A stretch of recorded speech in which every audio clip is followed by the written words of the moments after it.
คู่เนาะมื้อนี้สักคู่สิพาของร้านมาเฮียนเกี่ยวกับหยังเนาะมื้อนี้สักคู่พาของร้านมาเฮียนวิชาคณิตศาสตร์เนาะสักคู่สิพาของร้านมาเฮียนเขียนเกี่ยวกับเลขแต่ว่าเขาจะบ่เขียน1 2 3เนาะมันจะเขียนเป็นวันที่ฮอดเฮ็ดเนาะร้านเนาะมันมีวันมันมีตัวยังแน่เนาะของร้านหมู่บ่ทำมาเขียนกันเลยเนาะมาเบิ่งเด้อของร้านตั้งใจเบิ่งเด้อแล้วจะบอกไปพร้อมกันเลยเด้อของร้านมีเจียบ่ทานของร้านมีเจียเนาะเอาเจียเศษขึ้นมาเนาะเจียแบบนี้เนาะให้ของร้านเอาขึ้นมาก่อนไม่เดินให้เขียนเศษเจียก่อนเนาะมาเบิ่งนำกันเนาะสปีดไปเลขหยังของร้านเลข1แม่นบ่เลข1เขียนได้เนาะเลข1แม่นบ่เลข1มันสิมีตัวหยังแน่ตัวหยังโอ้แม่นบ่โอเอ็น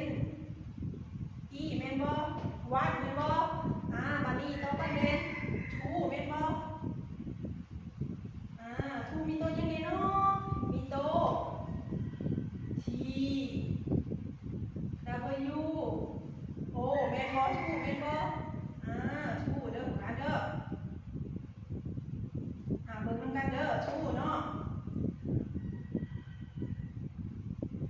3เด้บาดนี้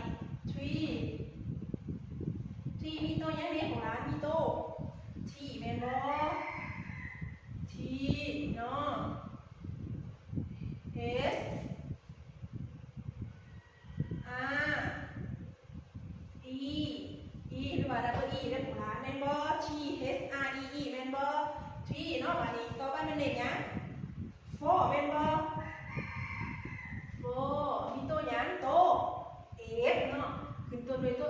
F F แล้วตัวหยัง O แล้วเป็นหยัง U เป็นบ่ U R F O U R โอเป็นบ่เลขต่อไปเป็นเลขหยัง5เป็นบ่5มีตัวหยัง F เป็นบ่ F I เป็นบ่I เป็นบ่ V เป็นบ่ V E 5เป็นบ่ต่อไปเป็นเลขหยัง6เป็นบ่บัดนี้6 6เป็นบ่1 2 3 4 5 6ตัวหยัง S เป็นบ่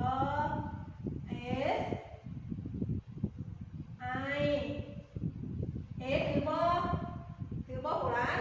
สมุดเขียนถือบ่ S I X แม่น6แม่นบ่ของร้าน S I X บัดนี้ต่อไปเป็นเลขหยัง7แม่นบ่7ตัวหยัง S แม่นบ่ S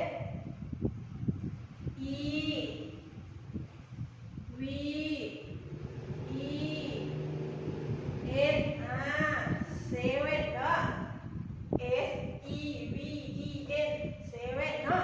8อันนี้ A มีตัวหยัง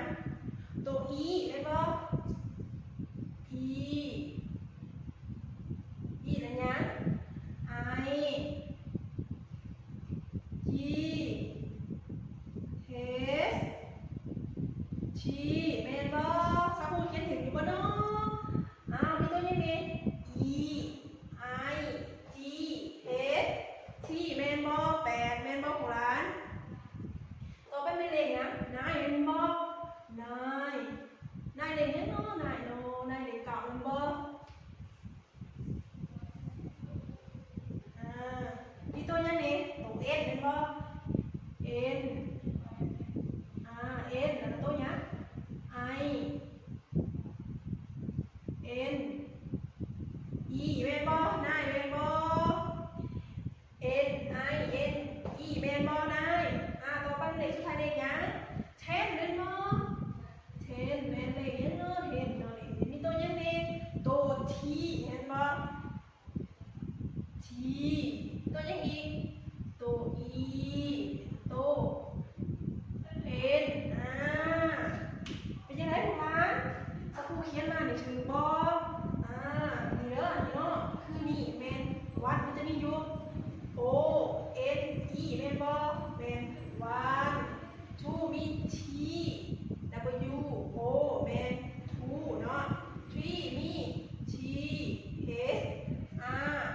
E E เป็น tree เนาะ for F O U R for เนาะ